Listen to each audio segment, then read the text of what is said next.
Madame, mademoiselle, monsieur, bonjour et bienvenue dans notre magazine « Il était une fois ». Merci d'être avec nous.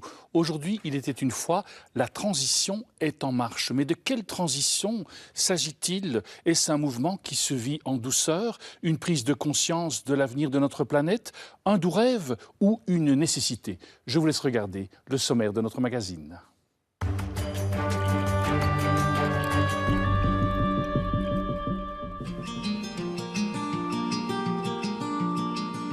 Un large mouvement appelé Transition s'est mis en marche. De plus en plus de citoyens ont décidé de choisir le futur qu'ils souhaitent. Pour éclairer le sujet, 2 reportages. Le premier vous emmène à la Fête des Possibles à Genappe. Les initiatives créatives et solidaires y sont nombreuses. Ensuite, dans la région liégeoise, nous découvrirons la monnaie citoyenne Le Valeureux. Elle a le vent en poupe et prend de plus en plus de place dans une économie de proximité. Olivier de Scutter, bonjour. Bonjour. Et merci d'avoir accepté notre invitation. Olivier de Scutter, vous êtes professeur à la faculté de droit à l'Université catholique de Louvain et vous avez été durant quelques années le rapporteur spécial pour le droit à l'alimentation du Conseil des droits de l'homme à l'ONU et vous êtes depuis 2015 membre du Comité des droits économiques, sociaux et culturels de l'ONU. Alors pour entrer dans le propos de ce magazine, je vous propose de regarder ce premier reportage. Il est signé Corinne Owen et Jean-Louis Gios.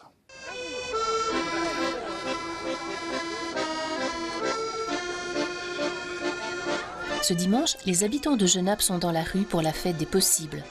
Un événement dont l'artisan principal est ce collectif pour une transition citoyenne. Un projet de société juste et durable. Tout un programme que nous explique l'un de ses organisateurs. Les villes en transition, c'est généralement des villes où il y a des mouvements un peu citoyens comme ça, des gens, monsieur et madame tout le monde, quoi, qui disent à un moment ou l'autre, on ne va pas attendre que les solutions viennent d'ailleurs, et du coup on se mobilise et on organise des choses, que ce soit au niveau de l'alimentation, de l'économie locale, au niveau de l'organisation de la commune, quoi. C'est vraiment, on s'organise quoi, et on crée des choses. Ce qu'on fait aujourd'hui ici, c'est un marché, c'est refaire un marché qui n'y a plus vraiment sur Genappe. Et donc du coup, ça, voilà, c'est une action qui parle aux gens, c'est simple et c'est quelque chose de très positif. C'est l'idée, on ne peut pas attendre que les choses se passent et puis parce qu'on risque d'aller droit dans le mur, que ce soit au niveau environnemental, au niveau économique, etc. Donc du coup c'est pour tout le monde. Après c'est peut-être des gens qui sont généralement un peu plus conscientisés à la base, qui se mobilisent au début, mais tout l'enjeu c'est évidemment d'arriver à étendre ça et que tout le monde se mobilise, quoi. Benoît a osé carrément changer de vie et passer de cadre à maraîcher pour être en adéquation avec ses convictions. Qu'est-ce qui vous a poussé à un changement aussi radical? Quand on est jeune parent, on se pose des questions pour le futur et c'est vrai qu'avec tout ce qu'on entend autour de nous, on se dit qu'il est peut-être temps de faire quelque chose de plus concret, d'être dans l'action en fait. C'est ça qui est à mon avis important et de ne pas se dire que c'est vrai d'avoir des belles idées et des beaux discours, c'est très bien, mais je pense qu'il y a un moment où il faut agir. Voilà, on est dans le droit chemin. Agir au quotidien, de nombreuses initiatives s'y attellent à Genappe.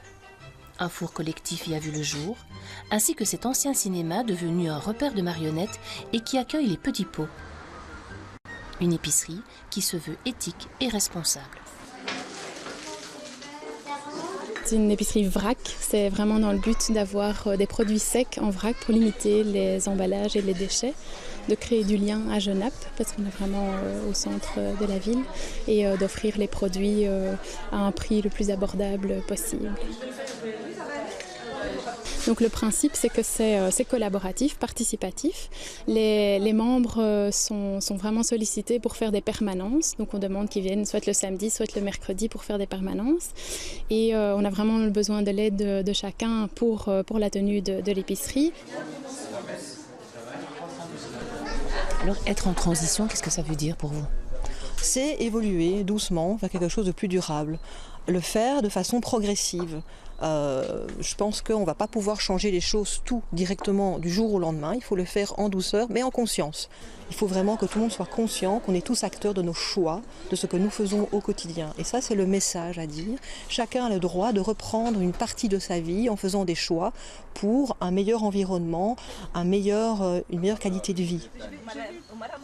À Genappe, un groupe de citoyens s'est donc mis en marche pour bâtir une commune où il fait bon vivre. On est là parce qu'on y croit évidemment, et puis c'est si on y croit que ça va pouvoir se faire de toute façon. C'est un peu l'idée de la semaine des possibles, ici la fête des possibles, c'est si on y croit et si on fait comme si c'était possible, probablement que ce sera possible. Pour vous, Olivier Luscuter, c'est quoi être en transition ? Être en transition, c'est au fond une manière d'accepter sa responsabilité dans le changement qu'il faut faire dans la société dans son ensemble. Longtemps, on a pensé que c'était en étant électeur, en votant, que l'on pouvait faire le changement, ou bien en consommant et comme consommateur, en indiquant la direction à suivre pour les entreprises. Et aujourd'hui, il y a une nouvelle génération qui pense qu'être électeur, être consommateur, ça ne suffit plus. Il faut être faiseur, il faut construire soi-même les solutions, inventer autour de soi des alternatives en espérant qu'elles vont progressivement faire tache d'huile et induire des changements dans les modes de vie. Parce que, soyons sérieux, rien de significatif ne changera dans la société si l'on ne réfléchit pas à nos modes de production et de consommation, c'est-à-dire si l'on n'accepte pas qu'on a chacun une responsabilité dans le changement.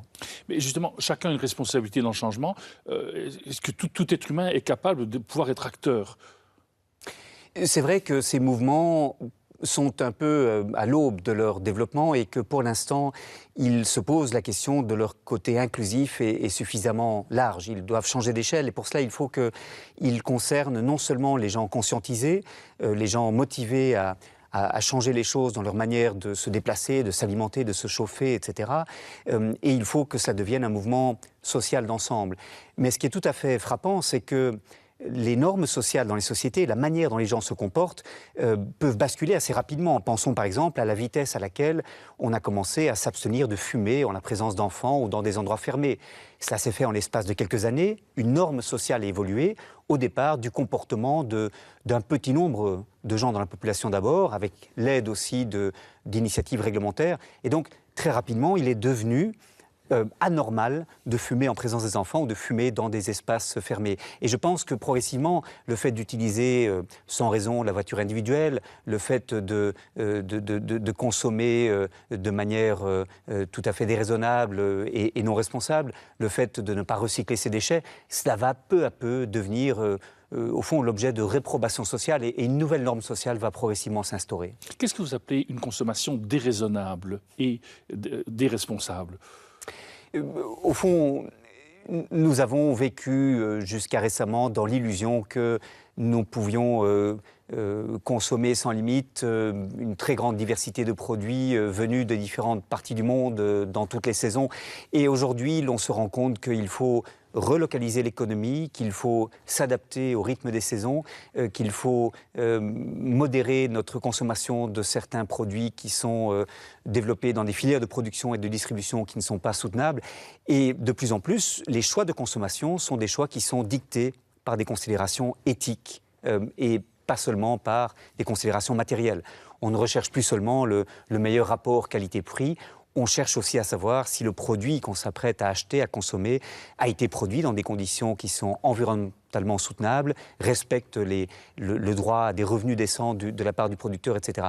Dans le domaine de l'alimentation, ceci est très clair, mais cela devient aussi le cas, par exemple, dans le domaine de l'habillement.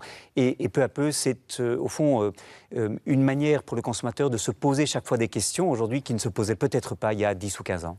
Quand vous dites le consommateur, c'est l'ensemble des consommateurs ou bien aujourd'hui encore c'est une infime partie des consommateurs qui peuvent être un peu vus par les autres comme étant de doux rêveurs ou des utopistes?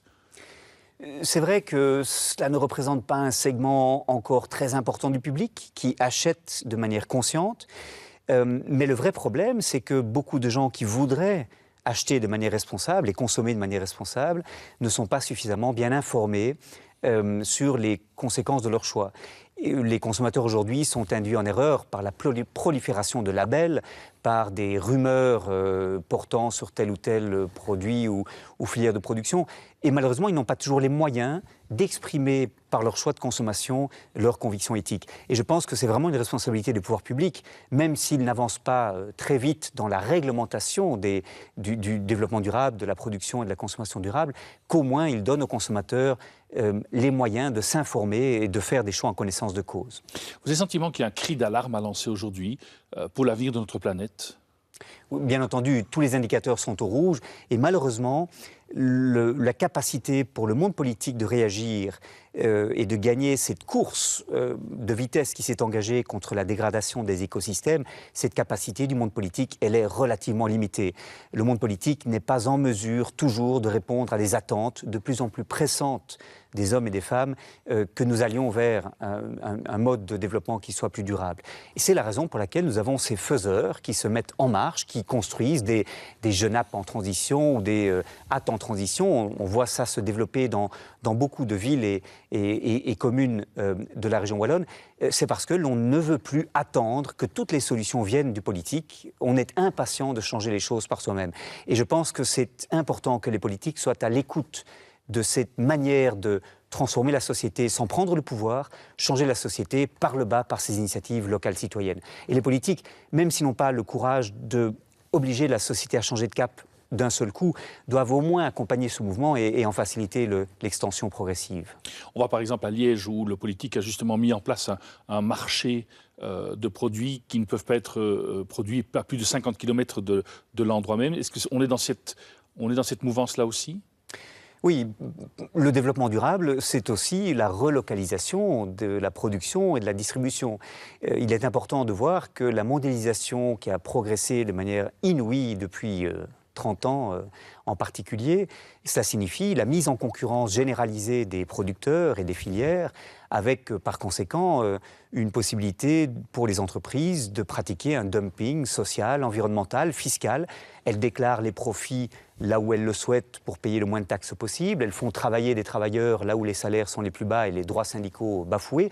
Et elles polluent là où les réglementations environnementales sont les plus souples, les plus flexibles. Et ceci n'est plus acceptable parce que cela conduit à une course vers le bas à laquelle il faut aujourd'hui réagir. Et la relocalisation de la production, qui se traduit par des choix de consommation à partir de l'approvisionnement auprès de producteurs locaux, mais aussi à travers le développement de monnaie locale et complémentaire, c'est une manière de réagir à ce mouvement de la mondialisation. C'est au fond une sorte de contre-mouvement, comme dirait Polanyi, à ce phénomène de la mondialisation qui s'est développé depuis 40 ans de manière tout à fait extraordinaire. Olivier Scutter, vous êtes professeur de droit. Est-ce que, comme professeur de droit, quelque part, vous pouvez agir, aider justement à ce mouvement, quelque part, à se poursuivre et même à devenir généralisé ?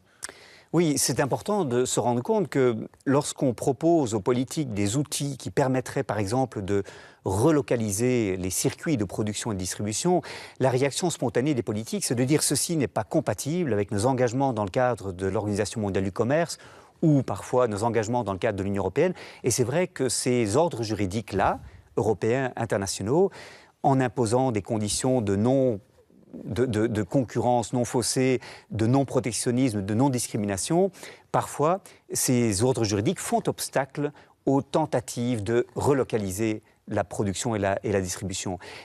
Or, en fait, il y a beaucoup de flexibilité que les gouvernements n'utilisent pas, ne connaissent pas, n'osent pas utiliser pour des raisons politiques, mais le droit est adaptable. Et il y a notamment moyen de contourner beaucoup des disciplines que l'OMC, l'Organisation mondiale du commerce, impose, afin de relocaliser la production, si l'on a pour cela des bons motifs d'ordre de santé publique, environnementale ou de développement de l'économie locale. Et donc, je pense que c'est important de voir qu'il y a beaucoup plus de marge que le droit laisse au gouvernement que ce que les gouvernements veulent bien reconnaître. Vous avez le sentiment que le paradigme de l'éthique aujourd'hui est un paradigme fondamental dans l'élaboration des lois ?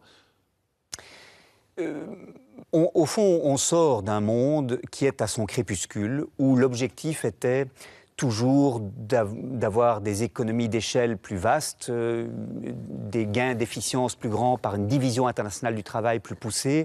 Et l'on a poussé, depuis les années 60, depuis 50 ans, on a poussé à une économie qui soit de plus en plus mondialisée, segmentée, où la chaîne de production était segmentée entre différents lieux de production pour faire des gains d'efficience. Ce monde-là est un monde qui est en train peu à peu de disparaître. Et à la place, surgit un monde où l'on va tenter de produire localement de manière à répondre aux besoins locaux, et le commerce aura encore une place, mais une place qui sera davantage subsidiaire, qui va permettre de satisfaire les besoins qui ne peuvent pas être satisfaits par la production locale. On est vraiment à un changement de paradigme pour l'instant, mais on a un petit peu comme, comme on le dirait dans la géologie, on est dans une situation de crise où deux plaques tectoniques, si vous voulez, s'affrontent. L'ancien monde, où la mondialisation était poussée au plus loin pour produire en masse à un bas prix, est en train de disparaître et un nouveau monde naît, mais des conflits sont inévitables entre ces deux paradigmes. Et la tentative des communes, des villes, de recréer des systèmes économiques locaux affrontent ces règles de l'ancien monde qui parfois font obstacle à ces initiatives. C'est cela à quoi on assiste aujourd'hui. Alors justement, par rapport à cette économie locale, il y a des initiatives qui sont prises dans différents endroits de la Belgique concernant les monnaies locales. C'est peut-être l'occasion d'un petit peu mieux comprendre ce phénomène en regardant ce reportage toujours signé Corinne Owen et Jean-Louis Gios. En cette fin du mois d'octobre, à Poulseur, se tenait une manifestation exceptionnelle. La monnaie citoyenne, le Valeureux, bien connue dans la ville de Liège depuis 2014, allait à la conquête d'un nouveau public. Un mouvement en pleine expansion puisqu'il s'étend maintenant bien au-delà des murs de la cité ardente, vers Verviers, le pays de Herve, Wicondro ou encore Ourtemblève. Et qui dit nouveau public dit nouveau look. Dorénavant, si chaque billet présente une face uniforme, l'autre est personnalisé au gré des régions. On y retrouve un paysage, un monument ou encore un symbole local. Dans le monde, 5000 monnaies de ce type existent et elles sont une quinzaine à Bruxelles et en Wallonie. Un mouvement de citoyens qui veulent redevenir acteurs de leur économie et de la finance en général. Oui, je pense que c'est un outil de réappropriation de la finance par les citoyens. Donc ça, c'est très important de se rendre compte que la finance n'est jamais que ce que l'on fait d'elle. Soit on laisse faire à la Banque Centrale Européenne, il y a toute une série d'instances, soit on se la réapproprie. Donc c'est un acte citoyen très important. C'est une monnaie solidaire, c'est une monnaie qui a vocation à transformer les choses, à rendre plus d'entraide au sein d'une communauté, à aussi se donner un sens d'appartenance à une communauté. De nombreux commerçants ont accepté de soutenir cette initiative d'économie à la fois éthique et locale. C'est une autre façon de faire de l'économie, c'est une autre façon de faire ses courses aussi pour le client. Et ça faisait partie des valeurs premières défendues par l'entrepôt, tout ce qui se faisait localement et donc aussi l'économie. Quelqu'un qui arrive équipé en valeureux, il y a une autre discussion avec le commerçant qui se met en route autour de la monnaie, pourquoi on paye en valeureux ou pourquoi on accepte le valeureux. C'est aussi, le valeureux en fait c'est comme un bon de fidélité mais pour beaucoup de commerçants et des gens qui sont fidélisés, qui reviennent toujours. Et puis on sait que quand on utilise le valeureux, on se retrouve autour de certaines valeurs et donc c'est sûr que ça crée du lien.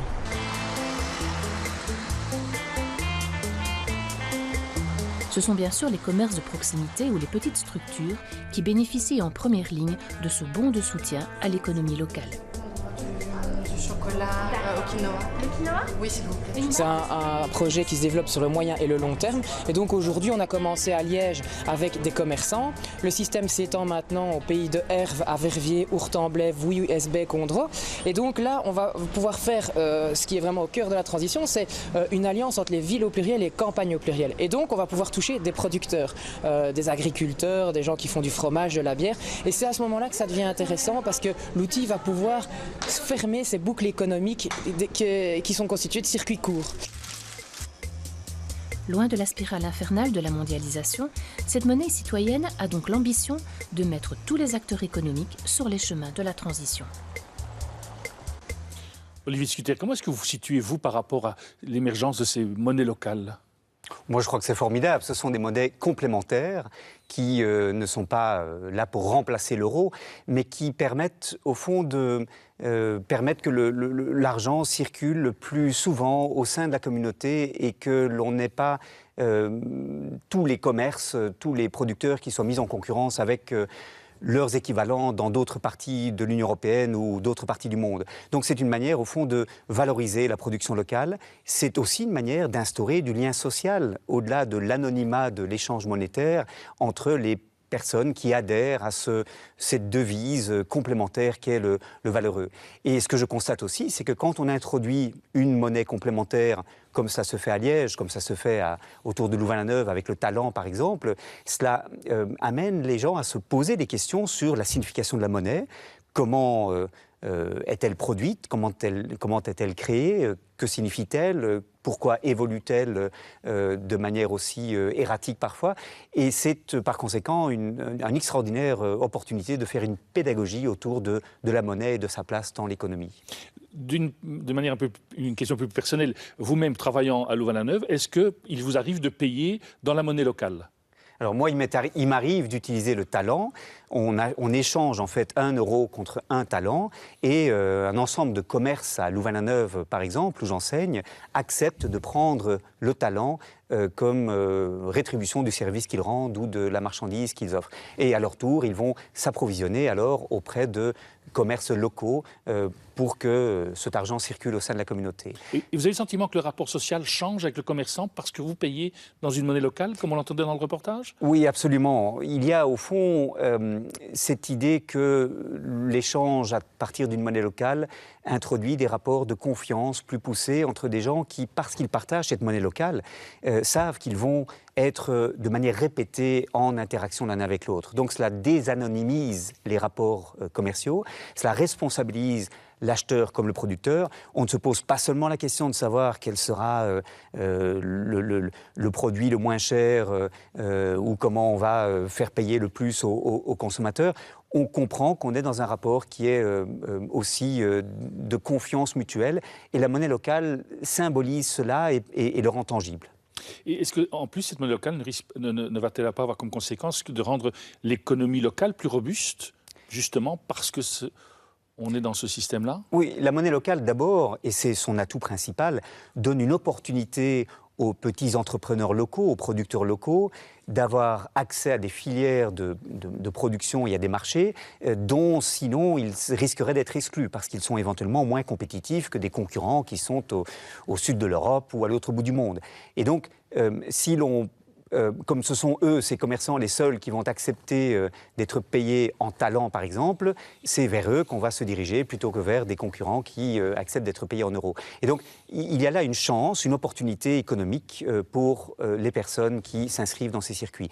Et puis, ça permet de créer de la résilience par rapport à des chocs à l'échelle internationale. C'est d'ailleurs un des théoriciens, Bernard Liétard, des monnaies complémentaires, qui donne cette comparaison. Il nous dit les monnaies complémentaires qui se développent à côté du dollar, de l'euro, des grandes devises internationalement reconnues, c'est une manière d'avoir une sorte de biodiversité dans la finance et donc d'être plus résilient par rapport aux chocs économiques.